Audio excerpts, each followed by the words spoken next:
latviešu bāleliņu motociklus atveduši. Es esmu Rita, Kristīna, Kristaps, Rolands, Mikls, Haralds, Katrīna, un mēs kopā esam Tautas deju kolektīvs Ozoliņš! Mēs šodien esam atbraukuši no Oslo, un mēs pārstāvam Tautas deju kolektīvu Ziemeļmeļa. Mēs esam priekam spēlējošu aktieru trupa Aurora! Pinda cīša, bebene un ieviņa. Un vispār mēs esam no Oslo latviešu teātra Olate. Ko jums nozīmē svinēt saulgriežu sagaidīšanu ārpus Latvijas? Tā noteikti ir tāda patīkama kopā būšana šeit citā valstī, starp citu kultūru. Noteikti ir mājīguma sajūta, esot kopā. 8 gadus šeit. Šķiet esam ap 37 cilvēkiem šobrīd. Tā mēs pēdējos gadus līgo izklaidējam šeit bērnus izzinot, cilvēkus.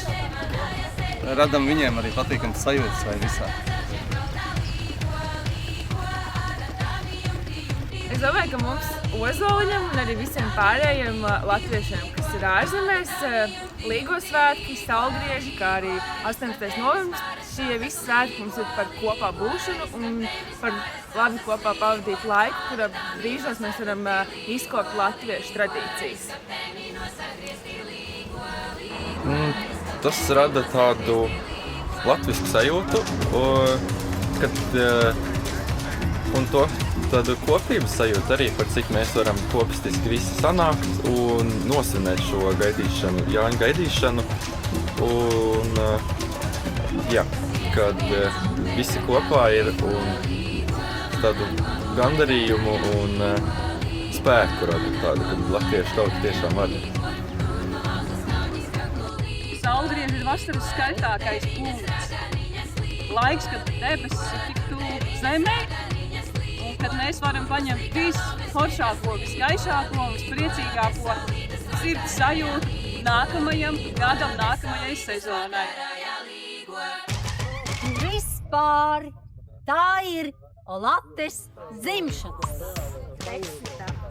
Un 23. jūnijā mums paliks 10 gadi. Tāpēc mēs vienmēr svinām Jāņus, Līgo svētkus ar tādu riktīgu jaudu, tāpēc, kad mēs piedzimām, tās ir dziesmas, danči, silmačos. Man liekas, ir svarīgākais mums ir kopā būšana. Kopā ar latviešiem šeit radīt svētkus, vienkārši priecāties.